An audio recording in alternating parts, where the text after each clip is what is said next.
Assalamualaikum warahmatullahi wabarakatuh. Waalaikumsalam warahmatullahi wabarakatuh. Bismillahirrahmanirrahim. Alhamdulillahi rabbil alamin. Wassalatu wassalamu ala ashrafil anbiya'i wal mursalin, Sayyidina wa maulana Muhammadin wa ala alihi wa ashabihi al-mujahidin at-tahirin, amma ba'du. Saudara-saudara kaum muslimin seiman dan sekeyakinan yang berbahagia, pada suatu hari seketika sedang berkumpul dengan para sahabat, Rasulullah pernah memberikan peringatan. Beliau bersabda, yushiku an tada'a alaikumul umamu kama tada'al akalatu ala qas'atiha. Pada suatu saat nanti akan datang di tengah-tengah kamu, wahai umat Islam, di mana orang-orang lain di sekeliling kamu akan bersatu mengerubungi kamu seperti bersatunya orang-orang mengerubungi makanan di atas meja hidangan. Akan datang satu saat nanti di mana kondisimu dikepung sedemikian rupa, yang barat mau menerkam, yang timur mau menghantam, yang selatan mau menginjak-injak, yang utara pun akan menjelajah. Kondisimu seperti makanan di atas meja hidangan. Sebagian sahabat merasa heran dan terkejut, lalu mereka bertanya, amin qillati nahnu yawma izin ya Rasulullah? Apakah jumlah kami pada waktu itu sedikit ya Rasul? Kami sampai dikepung sedemikian rupa? Beliau menjawab, bal antum yawma izin katsir. Sama sekali tidak. Kamu tidak sedikit pada saat itu. Bahkan jumlahmu sangat banyak. Kamu adalah mayoritas. Walakinnakum ghusa'un ka ghusa'is sail. Tetapi keadaanmu saat itu persis seperti buih di lautan. Banyak tetapi centang perenang. Banyak tetapi tidak punya daya dan kekuatan. Banyak tapi dipermainkan gelombang lautan, dihempaskan ke tepian pantai tanpa punya makna dan arti. Kondisimu pada saat itu kuantitas yang tanpa kualitas, sehingga orang lain enak saja mengepung kamu. Akidahmu didangkalkan, dibanjiri dengan peradaban dan kebudayaan yang menjauhkan dari agama. Dari segi maksiat dan munkarat seluruhnya mengepung sampai kita melepaskan nilai-nilai Islam kita ini. Dan celakanya, sambung beliau, wal yanzi'anna fi qulubi aduwikumul mahabata minkum. Akan dicabut kehebatanmu di mata musuh-musuhmu, sehingga pada saat seperti itu orang lain memandangmu umat Islam enteng saja, remeh saja, tidak ada apa-apanya. Sudahlah, pokoknya umat Islam sikat saja. Umat Islam enteng, umat Islam kecil, umat Islam tidak ada apa-apanya. Alangkah ironinya, alangkah menyedihkannya, memilukan dan sekaligus memalukan. Umat yang mayoritas ini dipermainkan oleh yang minoritas. Umat yang jumlahnya terbesar, terbanyak, bahkan konon menurut catatan sampai 90%, tapi dipermainkan oleh mereka, kelompok-kelompok kecil ini. Wal yakzifanna fi qulubikumul wahn. Pada saat itu di hatimu dicampakkanlah penyakit wahan. Sahabat kemudian bertanya, wa mal wahnu ya Rasulullah? Apakah penyakit wahan itu ya Rasul? Beliau menjawab, hubbud dunya wa karahiyatul maut. Penyakit wahan itu tidak lain hubbud dunya wa karahiyatul maut. Terlalu cinta kepada dunia dan terlalu takut kepada mati. materialistis dan takut resiko. Dua penyakit inilah yang menyebabkan walaupun umat ini mayoritas, tapi dipermainkan oleh yang minoritas. Walaupun dia golongan terbesar, tapi nasibnya seperti makanan di atas meja makan. Dari segala macam penjuru mau menghantam dia. Saudara-saudara kaum muslimin yang berbahagia, ini merupakan analisa sosial bahwa pada satu saat nanti akan terjadi di tengah-tengah umat di mana kita dihantam dan diserbu dari segala macam penjuru. Akidah didangkalkan, peradaban dan kebudayaan dirusak, makanan dan minuman diracuni, pakaian ditelanjangi dan lain sebagainya, sampai kita melepaskan nilai Islam yang kita cintai ini. Kondisi sosial ini satu saat akan datang kepada kita. Demikian analisa dan peringatan dari Rasulullah sallallahu alaihi wasallam. Marilah sekarang kita melihat, adalah benar bahwa di zaman sekarang kita insya Allah tidak akan mengalami perang Badar sehebat yang pernah dialami oleh Rasul dan para sahabatnya. Tetapi sesungguhnya perang yang kita hadapi di zaman sekarang ini tidak kalah hebatnya dengan perang Badar, tidak kurang dahsyatnya dengan perang Uhud, tidak kurang ngerinya dari perang Khandaq. Hanya saja yang kita hadapi sekarang ini bukan ujung pedang, bukan ujung tombak, bukan ujung panah.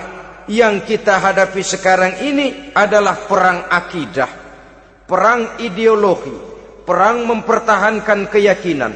Yang kalau kita kalah sekarang, kita memang masih beragama.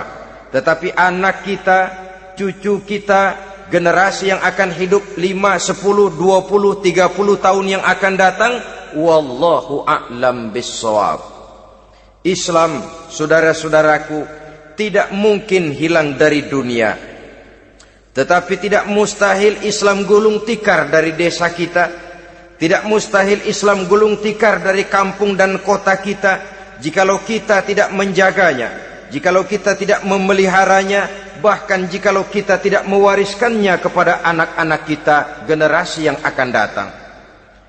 Marilah kita mengingat sejenak bagaimana Islam di Spanyol yang pernah jaya, pernah mewarnai daratan Eropa, dan yang sekarang hanya sekedar tinggal ceritanya saja. Ini pernah diperingatkan oleh Rasul dalam satu hadis, sayati ala ummati zamanun la yabqal Islam illa ismun wala minal Quran illa rasmun.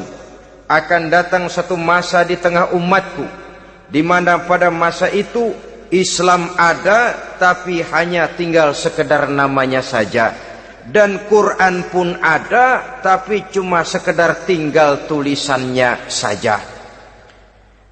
Apabila kita tidak mewariskan ini kepada generasi yang akan datang, maka serbuan-serbuan dari berbagai macam penjuru dari hari ke hari semakin kita rasakan kehebatannya. Tidak mustahil sejarah Spanyol akan terjadi di desa kita, akan terjadi di kampung kita, akan terjadi di kota kita. Orang Spanyol kalau mereka cerita kepada anaknya, mereka akan cerita, "Nak, di sini dulu ada masjid." Kapan, Pak? Dulu bener dah. Banyak orang Islam kalau hari Jumat pada sembahyang, kapan itu, Pak? Dulu sekali. Sekarang cuma sekedar tinggal ceritanya saja. Bukankah sesuatu yang sangat tidak mustahil apabila kita tidak menjaga dan mewariskan Islam ini kepada generasi yang akan datang, maka serbuan-serbuan akan membawakan hasil yang diinginkan oleh para penyerbu itu tadi. Kita sudah menjadi umat yang mayoritas, tetapi umat yang mayoritas ini menurut Rasul dikepung sedemikian rupa, akidahnya didangkalkan, peradaban dan kebudayaannya ditekan sedemikian rupa, kehidupan sosialnya dibuat individualis, kemudian dari segi pergaulan, pakaian, makanan, minuman dan sebagainya diracuni, sampai dia tidak lagi berpegang teguh kepada agamanya. Dan dikala itu hilang kehebatan umat ini di mata musuh-musuhnya. Orang lain memandang kita ringan saja, enteng saja, satu umat yang sudah kehilangan wibawa. Padahal konon kabarnya kita mayoritas, tapi enak saja dikutak-kutik orang lain. Dan dikala itu di hati kita merajalela penyakit uahan. Penyakit uahan itu apa? Pertama, hubbud dunia, terlalu cinta kepada dunia. Terlalu cinta kepada dunia yang menyebabkan kita lupa akan tanggung jawab dan kewajiban, lupa meneruskan dan mewariskan Islam kepada generasi yang akan datang. Kita berlomba dan berlomba hanya untuk mengejar dunia dan seluruh isinya. Baik dia bernama material, baik dia bernama seksual, baik dia bernama pangkat, jabatan dan kedudukan. Berlomba-lomba kita di dalamnya, sampai tercampaklah penyakit hubbud dunia di dalam hati ini. Berurat dan berakar dunia itu, sulit dan berat kita berpisah daripadanya.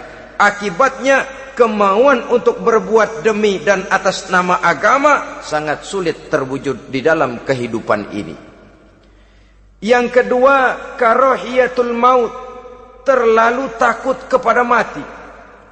Baik mati ajal, mati dalam artian yang sebenarnya, baik mati usahanya, baik mati karirnya, baik mati pangkat dan jabatannya. Sehingga dengan demikian akibatnya jatuhlah kita menjadi umat yang kehilangan wibawa di mata orang lain. Saudara-saudara kaum muslimin rahimakumullah, saya katakan tadi, perang yang kita hadapi di zaman sekarang adalah perang akidah. Perang menghadapi peradaban dan kebudayaan yang menghancurkan moral daripada anak-anak kita. Perang menghadapi banjirnya maksiat dan munkarat.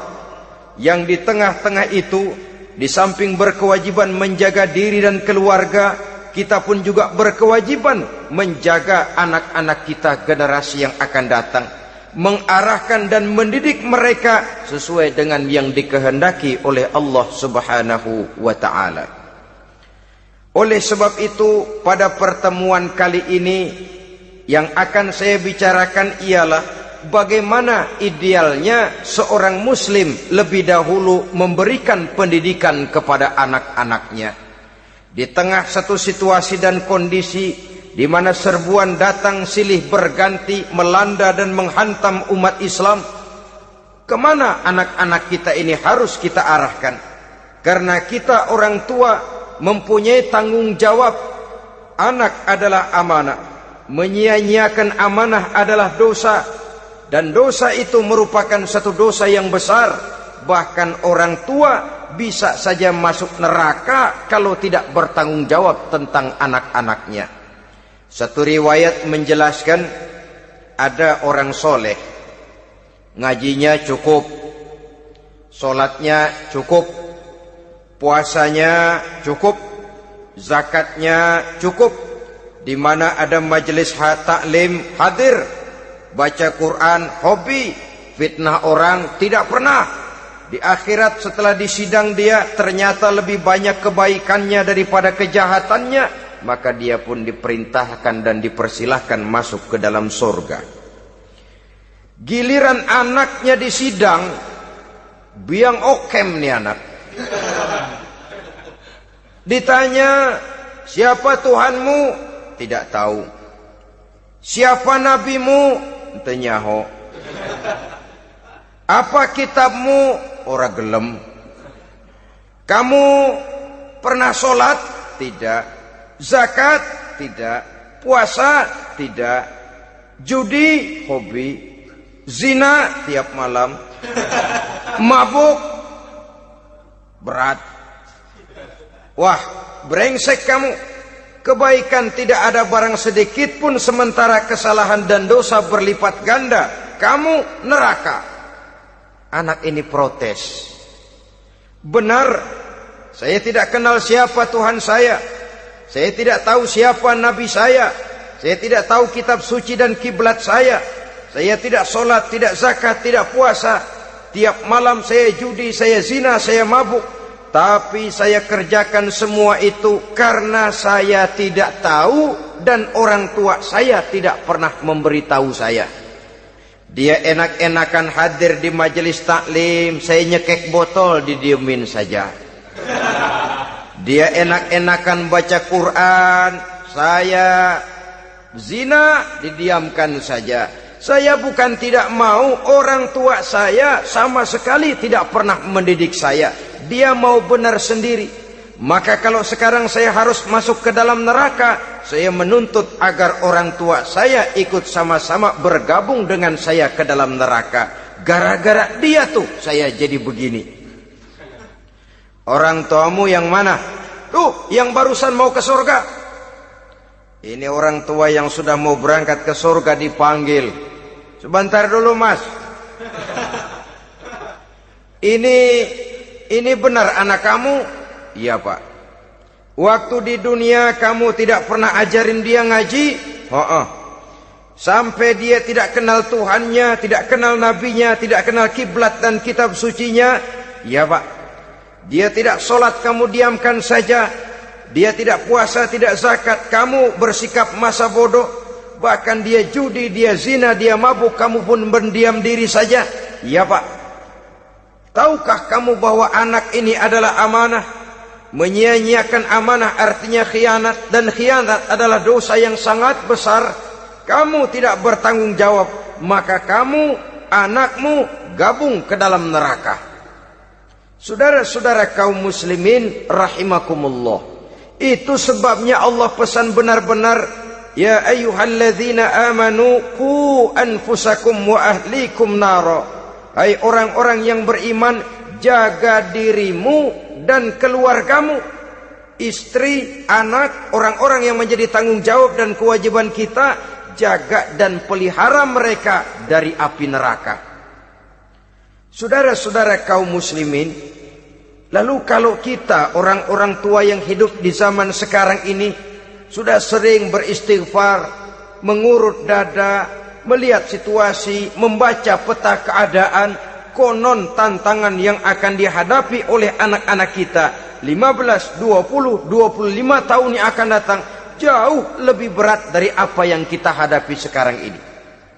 Maka adalah wajar jika kita sebagai orang tua yang cinta kepada agama, cinta kepada anak-anak kita, berpikir untuk mewariskan nilai-nilai yang luhur ini kepada anak-anak kita generasi yang akan datang. Bagaimana pada mulanya kita harus mendidik mereka? Mari kita telusuri apa yang dicontohkan oleh Al-Quranul Karim. Orang-orang tua bijaksana yang diceritakan dalam Al-Quran, kalau sudah berpikir tentang anak-anaknya generasi yang akan datang, pendidikan pertama yang diberikan kepada anaknya ternyata adalah persoalan akidah. Nabi Ibrahim, pertanyaan yang paling merisaukan beliau buat anak cucunya ialah, ma ta'buduna min ba'di.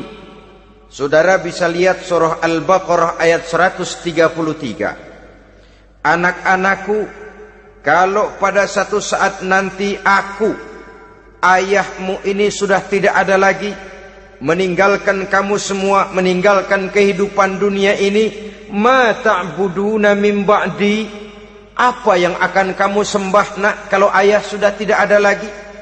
Jikalau ayahmu sekarang masih rajin ke masjid, melakukan rukuk dan sujud, i'tikaf dan membaca Quran, kalau satu saat ayahmu meninggalkan dunia ini, masihkah engkau mau ke dalam masjid? Masihkah engkau rukuk dan sujud? Masihkah engkau i'tikaf? Ma ta'buduna min ba'di, apa yang akan kamu sembah kalau aku ayahmu tidak ada lagi nak? Ditanamkan bukan hanya keyakinan bertauhid, sekaligus juga menyembah kepada Allah yang kita yakinkan dengan tauhid itu tadi. Bukankah berbeda dengan kita kebanyakan orang tua sekarang? Kita tidak pernah berpikir ma ta'buduna min ba'di. Kalau bapak tidak ada, kamu nyembah apa nak? Kita orang tua sekarang pagi-pagi malah berpikir ma ta'kuluna min ba'di. Kalau bapak enggak ada, kamu nanti makan apa nak? Bukan nyembah apa yang kita pertanyakan, bukan nyembah apa yang kita khawatirkan, makan apa nak? Maka yang dicari lalu sekolah-sekolah yang bonafit, yang tidak peduli apakah itu merusak imannya, mematikan akidahnya, menghancurkan keyakinannya. Yang penting ada jaminan hari depan bisa dapat lapangan kerja. Akibatnya berduyun-duyun orang-orang tua muslim menyekolahkan anaknya di sekolah-sekolah yang bukan Islam, yang nyata-nyata membahayakan akidahnya. Dididik dengan kultur dan budaya yang bertentangan dengan nilai-nilai agamanya. Bukankah ini berarti merelakan anak untuk dikafirkan? Bukankah ini artinya menyerahkan anak untuk ditulis menurut selera para pendidik yang tidak sesuai dengan nilai akidah yang dimilikinya? Mengapa kita tidak berpikir seperti Nabi Ibrahim, yang sebelum memberikan pendidikan kecerdasan, sebelum pendidikan matematika, IPS, PSPB dan disiplin ilmu lainnya, yang pertama ditanamkan ma ta'buduna min ba'di. Kalau ayahmu tidak ada, kamu menyembah apa nak? Menyembah Allah apa nanti malah menyembah harta? Menyembah Allah apa nanti malah mendewa-dewakan pangkat dan jabatan? Menyembah Allah apa malah nanti menyembah alam? Itu yang dikhawatirkan Nabi Ibrahim kepada generasi yang akan datang. Dan itu saudara-saudara yang seharusnya mengkhawatirkan kita kepada anak-anak kita, generasi yang akan datang. Lihatlah serbuan akidah di zaman sekarang ini. Dimanfaatkan kemiskinan kita umat Islam. Diberikan kita tawaran berupa beras, pakaian, obat-obatan, kalau perlu beasiswa, asal bisa melepaskan keislaman kita ini. Bertahap, sedikit demi sedikit, step by step, shibran bi shibrin wa zira'an bi zira'in. Dan harus saya ingatkan, orang di zaman sekarang tidak mungkin menghantam Islam secara frontal. Tidak mungkin menghantam Islam terang-terangan, apalagi mengerahkan satuan militer. Tidak. Orang berhitung bagaimanapun kondisi dan kualitasnya umat Islam, mereka masih punya satu modal penting, fanatisme agama. Kalau ini disulut, api jihad segera berkobar, dan hanya maut yang bisa menghentikan orang yang dibakar dengan semangat jihad. Orang tahu itu. Betapa Uni Soviet kedodoran menghadapi mujahidin Afghanistan yang sulut oleh semangat jihad yang berkobar dengan persenjataan yang primitif ketimbang persenjataan Uni Soviet. Entah mereka pantang surut mundur ke belakang. Jadi jangan mimpi bahwa orang mau menghantam Islam ini dengan melarang pengajian, meruntuhkan masjid, menyegel pondok pesantren. Tidak. Melarang orang sholat, tidak. Kalau perlu masjid diperbanyak, musola diperbesar. Tapi bikin itu masjid seperti museum. Besar, megah, mercusuar, tapi bikin seperti museum. Tempat orang kagum, tempat orang memuji, tapi sunyi dari nilai-nilai ibadah. Saudara-saudara kaum muslimin, untuk sampai kepada penghantaman akidah, jalan yang paling mudah dirintis sekarang ini secara bertahap dan sistematis, memisahkan umat Islam dari Islamnya. Biarkan mereka bernama Muslim. Biarkan di atas kartu penduduknya tertulis agama Islam. Tapi tanamkan budaya-budaya yang menyebabkan cara bergaul mereka, cara berumah tangga mereka, cara bertetangga mereka, sampai kepada cara mereka berpakaian, cara mereka bergaul, cara mereka makan dan minum, cara mereka mendidik dan menyekolahkan anak sama sekali tidak lagi mencerminkan nilai-nilai yang islami. Itu sudah satu usaha yang paling praktis, memisahkan umat Islam dengan Islamnya. Kalau sadarlah kita ke arah ini usaha orang di zaman sekarang, maka yang harus pertama kita tanamkan kepada anak-anak kita, didik mereka dengan jiwa tauhid yang mengkristal di dalam batinnya, meresap sampai ke tulang sumsumnya, yang tidak akan sampai pun nyawa berpisah dari badannya, akidah itu tidak akan berpisah dari hatinya. Bahkan dia sanggup dengan tegar berkata, lebih baik saya melarat karena mempertahankan iman daripada hidup mewah dengan menjual akidah. Satu khittah, satu garis kehidupan yang perlu kita wariskan kepada anak-anak kita, generasi yang akan datang. Dahulu ada satu tradisi, saudara-saudara. Kalau anak gadis kita dilamar orang,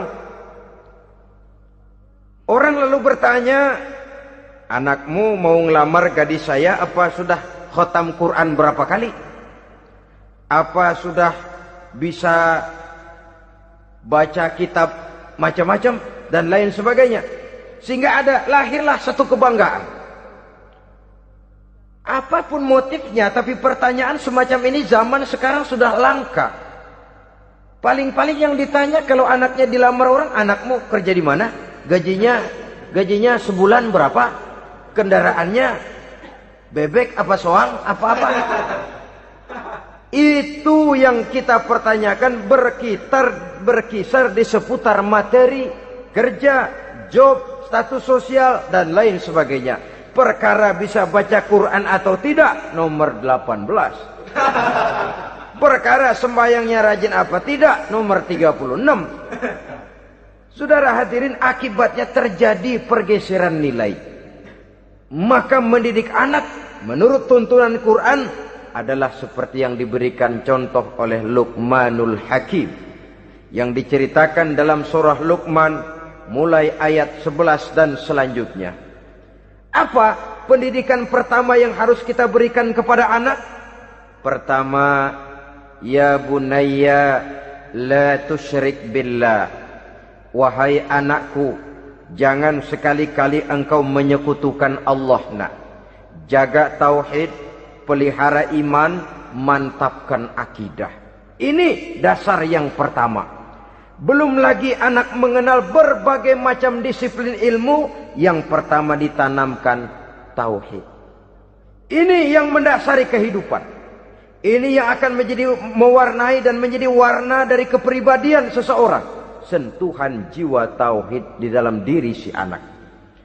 Belum lagi sempat dia kenal yang lain. Yang pertama yang kita tanamkan, kita wariskan, kita berikan, la tusyrik billah. Jangan sekali-kali menyekutukan Allah nak. Kalau ini sudah tertanam, ini sudah merupakan satu fondasi yang kuat.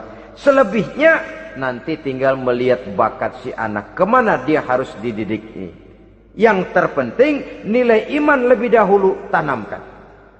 Dan untuk menghancurkan nilai keimanan, saudara-saudara, saya katakan, ingatkan kepada hadis di awal tadi, dikepung kita dari berbagai macam penjuru agar bisa melepaskan nilai-nilai iman dan keyakinan.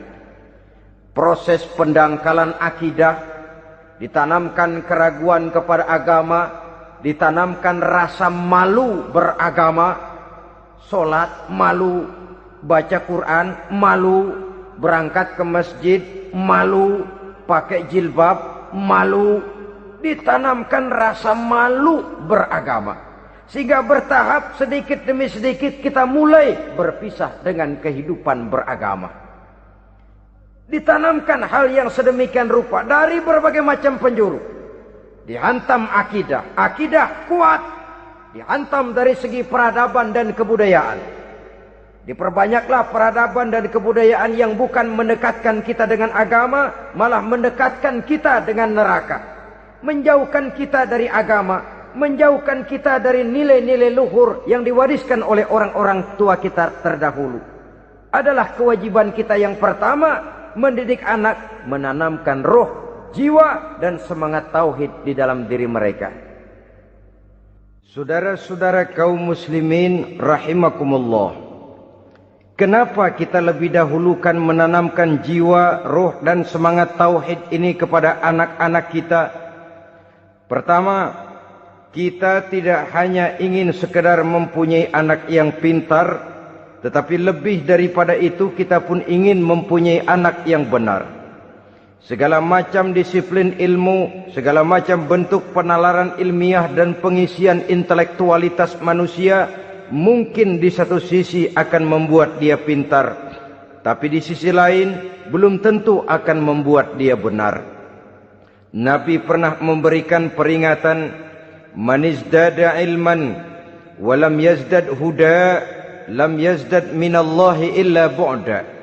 Orang yang hanya bertambah ilmu pengetahuannya tapi tidak bertambah hidayah dari Allah, tidak makin mantap keimanannya, maka seluruh nilai-nilai ilmunya hanya akan menjauhkan dia dari Allah Subhanahu wa taala. Dan adalah lebih merupakan azab daripada nikmat kalau kita diberikan ilmu pengetahuan yang hanya akan menyebabkan kita semakin jauh dari Allah Subhanahu wa taala. Yang kedua, sesungguhnya roh, jiwa dan semangat tauhid yang melekat dalam diri anak pada puncaknya akan melahirkan satu disiplin murni yang tumbuh dari dalam dirinya sendiri, di mana si anak dalam kehidupannya merasakan dimanapun dia berada, kemanapun dia pergi, ia selalu merasakan kehadiran Allah dekat dalam hidupnya. Ia sadar sesadar-sadarnya bahwa tidak ada satu perbuatan yang bagaimanapun kecilnya yang bisa disembunyikan dari kekuasaan Allah Subhanahu wa taala. Yang ketiga, dengan penanaman roh, jiwa dan semangat iman ini, maka diharapkan anak-anak nanti pada pertumbuhannya sanggup mengendalikan hawa nafsunya. Dengan kata lain, bahwa penanaman jiwa tauhid, penanaman roh dan semangat keimanan ini merupakan kondisi dasar yang harus dilakukan sebelum yang lain-lainnya. Kemudian pendidikan kedua yang diberikan oleh Al-Quran melalui contoh dan model dengan Luqmanul Hakim ini, setelah menanamkan tauhid, ditanamkanlah kepada si anak ini rasa hormat kepada orang tuanya. Wa wassaynal insana biwalidayhi, dan kami wasiatkan kepada manusia untuk berbakti kepada ibu bapaknya.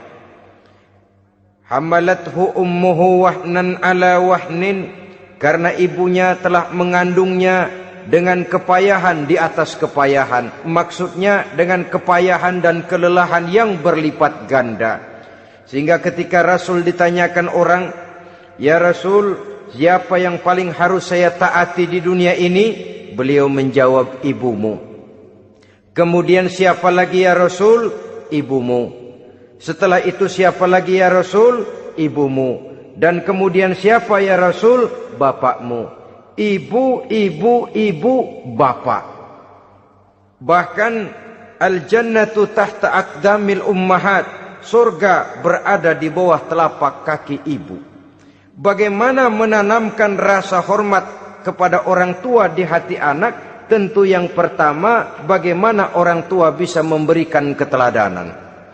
Marilah kita sebagai orang-orang tua ini menyadari bahwa sebelum anak kenal sekolah dasar, sebelum anak kenal TK, ibtidaiyah, sanawiyah sampai kepada perguruan tingginya, yang pertama dia kenal adalah lingkungan rumah tangganya, gurunya adalah ibu bapaknya. Di sini berlakulah apa yang dinamakan keteladanan. Keteladanan jauh lebih berhasil daripada sekedar teori-teori yang muluk. Keteladanan jauh lebih berhasil daripada berbagai macam indoktrinasi dan penataran. Kurangnya keteladanan akan menyebabkan anak mencari pola. Apabila kita orang tua ini tidak bisa memberikan keteladanan yang baik kepada anak-anak kita, maka pada suatu saat anak-anak akan menganggap enteng dan kehilangan wibawa kita sebagai orang tua di mata mereka. Dikala itu akan sangat sulit kita membentuk kepribadian mereka. Bukankah di zaman sekarang ini kita banyak mengalami krisis wibawa, krisis figur? Ada yang karena rapotnya merah melulu, gurunya dikeroyokin. Pak guru pulang sekolah dicegat. Bahkan nyaris ada orang tua pernah dibunuh oleh anaknya sendiri. Dan lain sebagainya, kasus-kasus yang sebenarnya tidak perlu terjadi.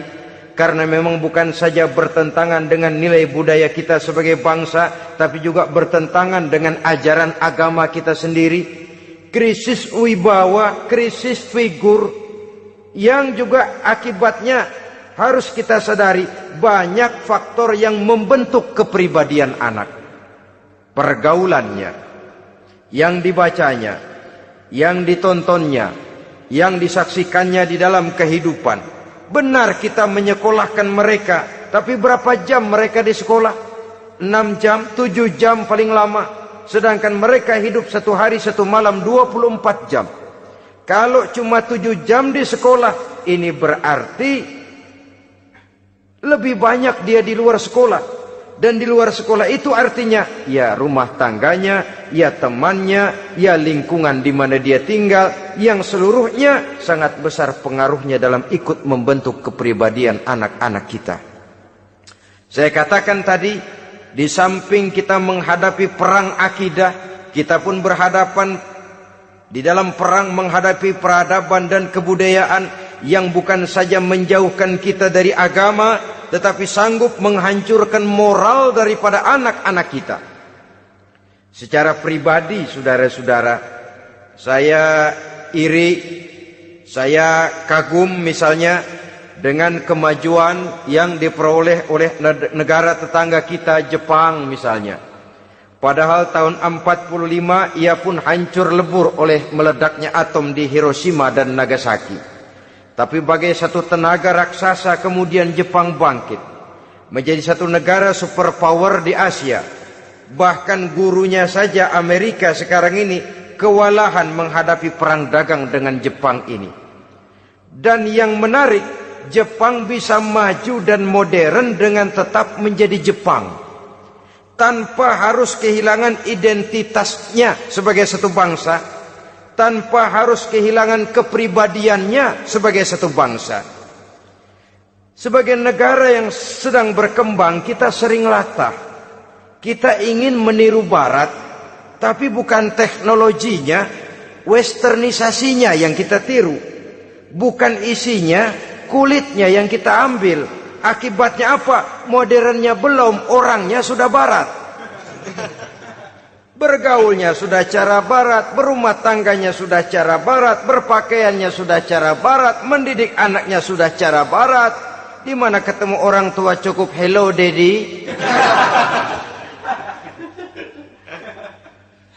Kulitnya kita ambil, sementara isinya kita campakkan. Ironi dan menyedihkan. Padahal kita sesungguhnya bisa maju dan modern, bisa mengejar segala ketinggalan dan keterbelakangan kita, dengan tetap menjaga nilai-nilai luhur budaya kita sebagai satu bangsa, mengambil isinya, dan kalau memang tidak perlu, lalu mencampakkan kulitnya. Pengaruh peradaban dan kebudayaan yang menghancurkan moral daripada anak-anak kita oleh pesatnya arus teknologi, oleh pesatnya arus komunikasi, di mana hal-hal yang terjadi di belahan dunia lain dapat kita saksikan hari ini juga melalui layar televisi, yang terjadi di Amerika, di Eropa, di Afrika, di ujung dunia yang paling ujung sekalipun. Di ujung dunia yang paling ujung, hari ini kejadian, hari ini sudah bisa kita saksikan.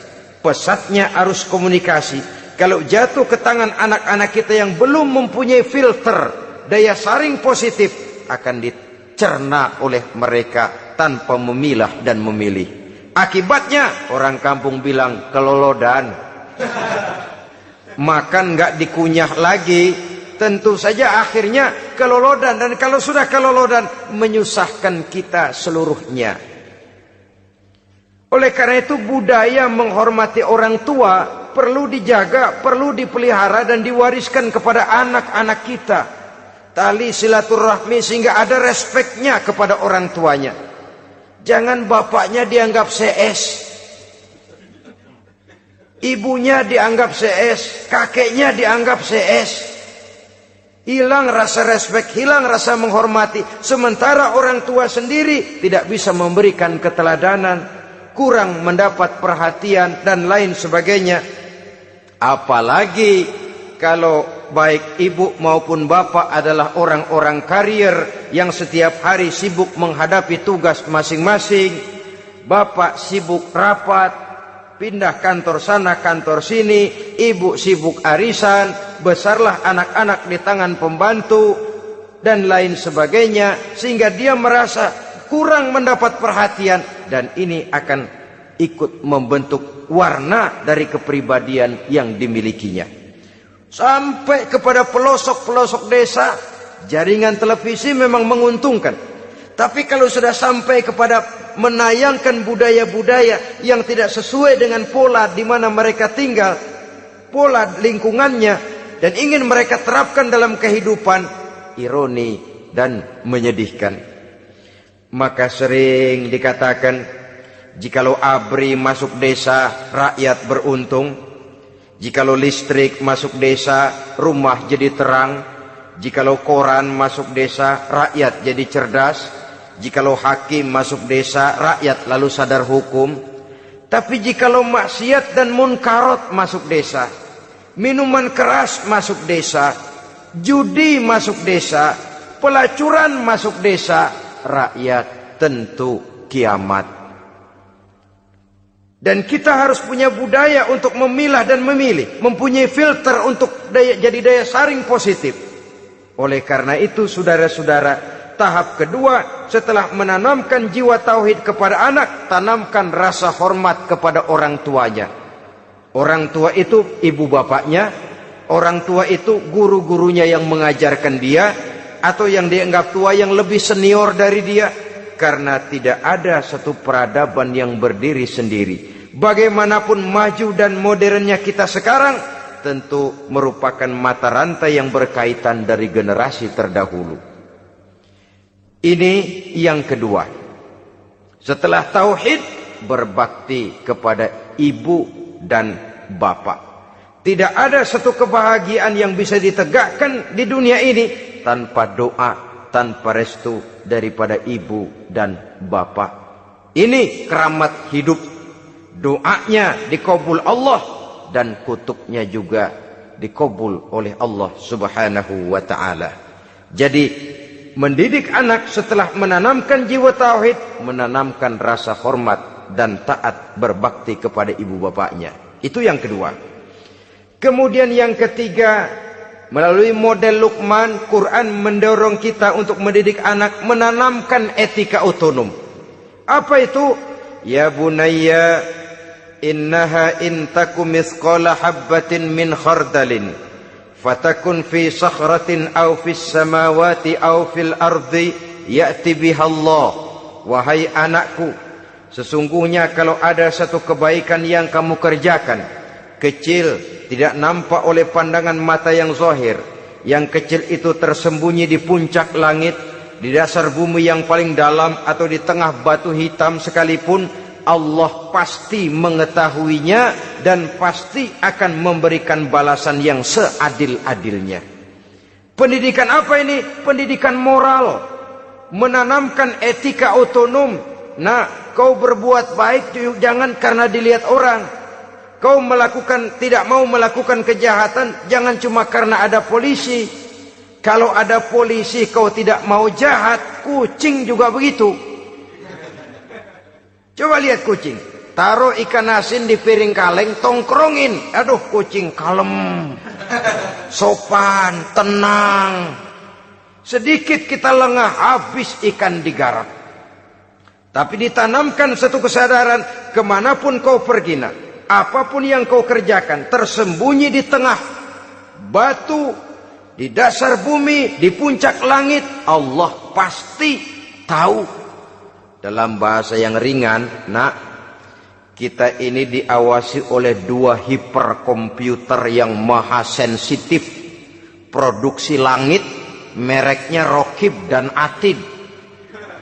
Itu komputer yang sangat peka dan sensitif. Jangankan kita berbuat, kita berniat baik saja, komputer sudah nyatat sendiri. Inilah yang orang sekarang namakan waskat, pengawasan malaikat. Kalau hidup sudah merasa diawasi oleh malaikat, waskat berhasil. Tapi kalau waskat sudah diawasi malah nekat, itu yang gagal. Atau yang diawasi dan yang mengawasi sama-sama sepakat, itu juga bisa cincai. Saudara-saudara kaum muslimin rahimakumullah. Waskat dalam pengertian kita muslim, bagaimana hidup ini merasakan diawasi oleh malaikat. Intelektualitas yang tinggi sekalipun, IQ yang nilainya plus sekalipun, disiplin ilmu yang bagaimanapun banyak yang memenuhi benak kita, tanpa diiringi oleh etika otonom, orang sering mencari celah dan kesempatan. Mencari celah dan kesempatan. Tapi kalau sudah merasa kemanapun saya pergi, dimanapun saya berada, kebaikan bagaimanapun sekecilnya saya lakukan, toh Allah pasti akan memberikan balasan.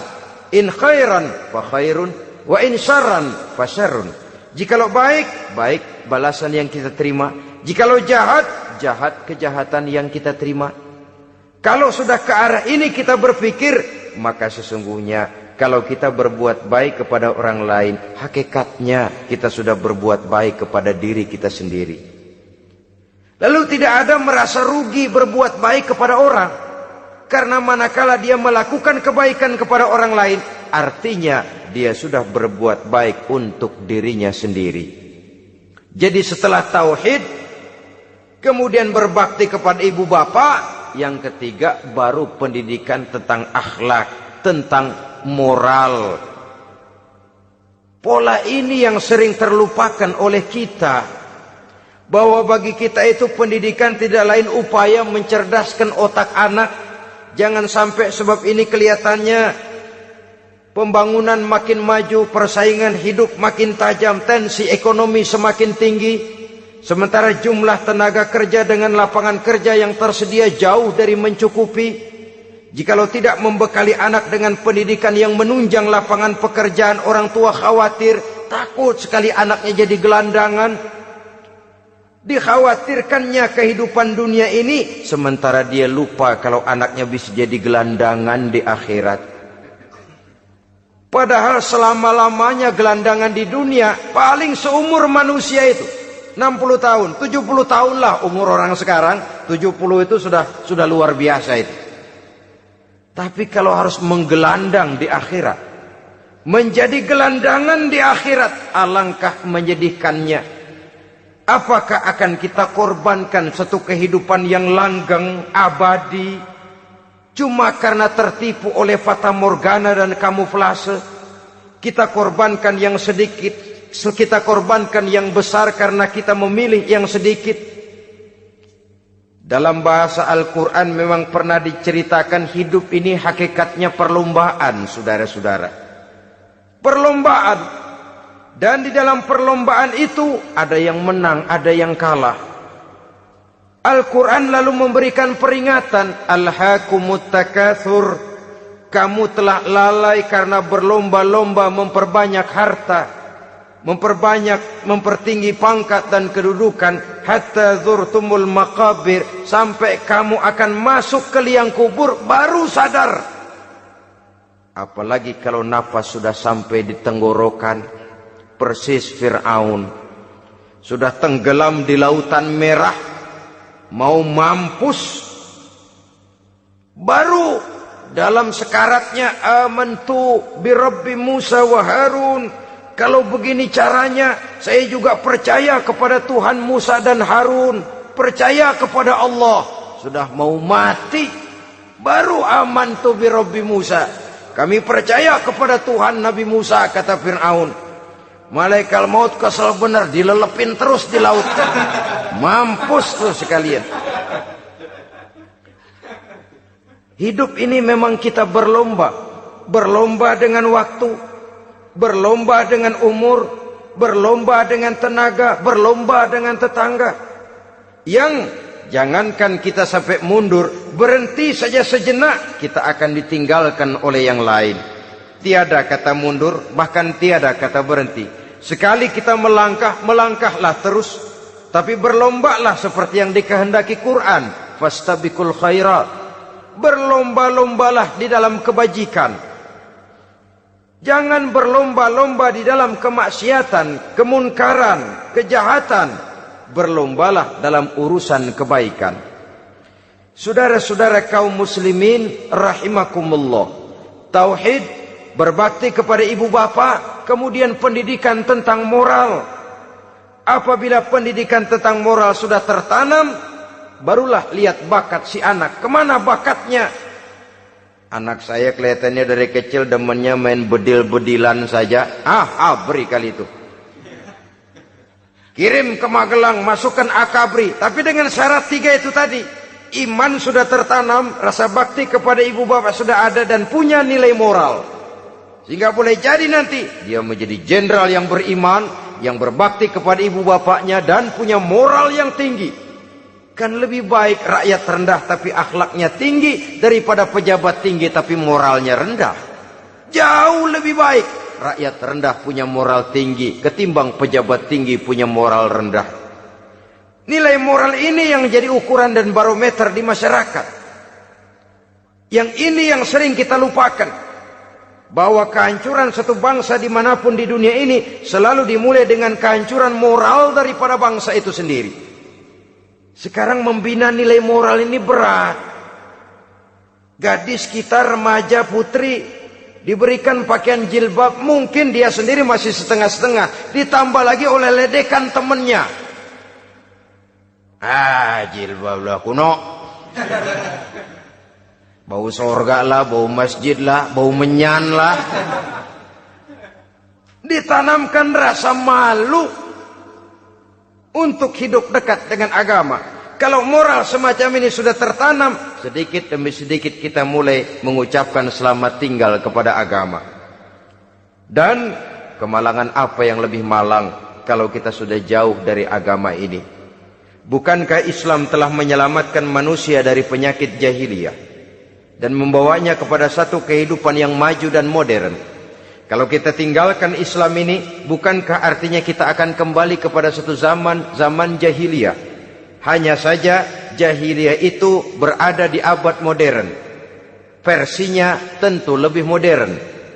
Kalau zaman jahiliyah dulu mabuknya pakai arak, zaman sekarang sudah macam-macam orang bisa mabuk. Kalau zaman jahiliyah dulu anak perempuan dikubur hidup-hidup, zaman sekarang kadang-kadang belum sempat lahir ke dunia, malah sudah dibunuh lebih dahulu. Versinya saja yang berbeda. Kalau di zaman jahiliyah dahulu manusia menyembah batu yang bernama Latta, Uzza, Manat dan Hubal, di zaman jahiliyah modern sekarang ini orang sering menyembah kepala bagiannya, sering menyembah atasannya, sering menyembah komputer, sering menyembah teknologi modern yang lebih diyakininya daripada Allah sebagai keyakinan sentral di dalam hidupnya. Saudara-saudara kaum muslimin rahimakumullah.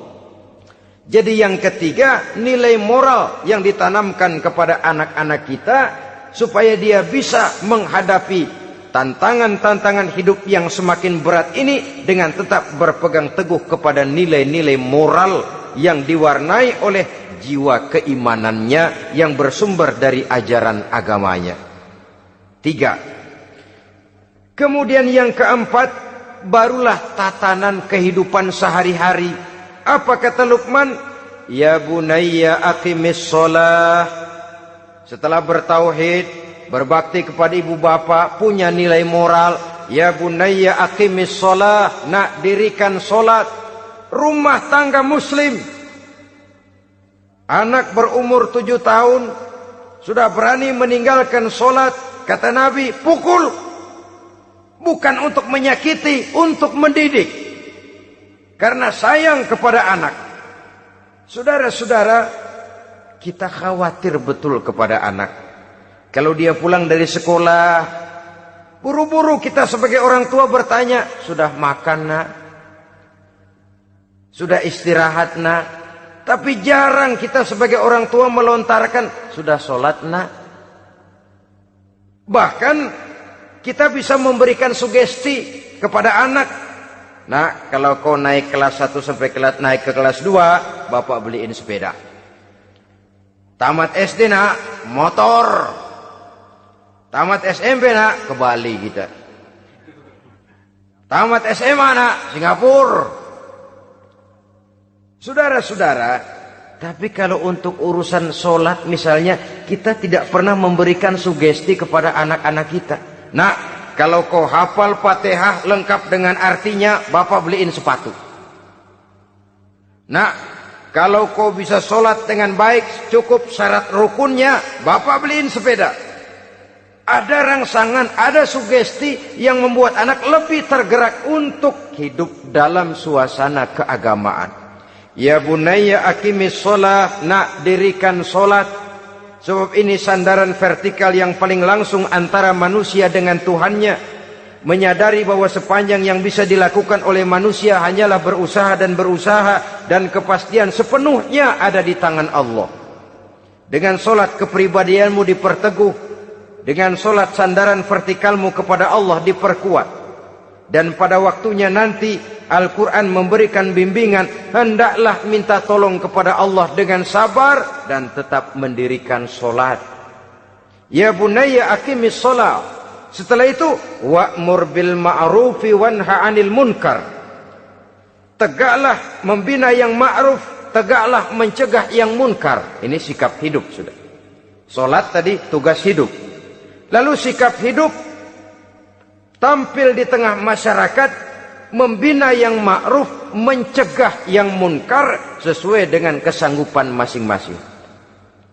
Bukankah setiap kita kepingin punya anak yang bermanfaat, setidaknya bagi keluarganya, syukur kalau bisa bagi lingkungannya, bagi masyarakat, bangsa dan negaranya. Dan satu di antara tanda orang yang bermanfaat, kalau dia bisa hidup menjadi penganjur yang ma'ruf dan pencegah yang munkar. Dan itu kalau tidak ada hidayah, sulit orang mau melaksanakan itu. Sebab apa? Ada kecenderungan belakangan ini di mana agama dianggap urusan pribadi. Sehingga orang lalu sering bilang, jangan bawa-bawa agama dah, itu kan bukan urusan agama. Ini sudah ciri berpikirnya sekuler. Jangan bawa-bawa agama. Agama urusan pribadi. Artinya orang mau sholat mau enggak, jangan bilang apa-apa dah. Urusan dia sendirian. Dia mau puasa dia enggak, merdeka saja, urusan pribadi. Agama bukan persoalan pribadi. Apalagi jika sudah menyangkut amar ma'ruf dan nahi munkar. Siap menegakkan yang baik, mencegah yang munkar, untuk tegaknya satu masyarakat yang diwarnai oleh kebaikan dan terhindar dari segala macam kejahatan.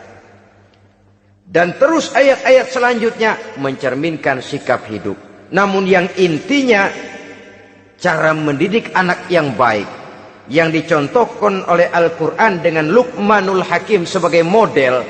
Pertama, tanamkan tauhid. Yang kedua, tanamkan rasa hormat dan berbakti kepada ibu bapaknya. Yang ketiga, tanamkan moral, nilai akhlak yang tinggi. Setelah itu yang keempat, biasakan hidup dalam suasana keagamaan. Kontrollah sholatnya, kontrollah baca Qur'annya, kontrollah puasanya di bulan Ramadan. Ajaklah anak-anak sholat berjamaah, sehingga dengan demikian dia terbiasa oleh satu suasana yang mendekatkan dia dengan nilai agamanya. Dari sana diharapkan nilai-nilai ilmu yang didapatnya dari bangku sekolah akan menciptakan keseimbangan dengan yang ditanamkan oleh orang tuanya dalam bentuk yang dijelaskan oleh surah Luqman itu tadi. Sehingga apabila keseimbangan ini terwujud, akan menjalin keseimbangan dalam pola berpikir, dan keseimbangan dalam pola berpikir akan melahirkan keseimbangan dalam perbuatannya. Terwujudlah kita harapkan insan yang fid dunya hasanah wa fil akhirati hasanah. Inilah harapan kita semua. Mudah-mudahan Allah memberikan kekuatan kepada kita untuk mewariskan nilai-nilai yang baik kepada generasi yang akan datang. Sehingga esok harus lebih baik daripada hari ini, dan lusa harus lebih baik daripada hari esok. Terima kasih atas perhatian saudara. Mohon maaf atas segala kekurangan. Usikum wa nafsi bitaqwallah. Wassalamualaikum warahmatullahi wabarakatuh.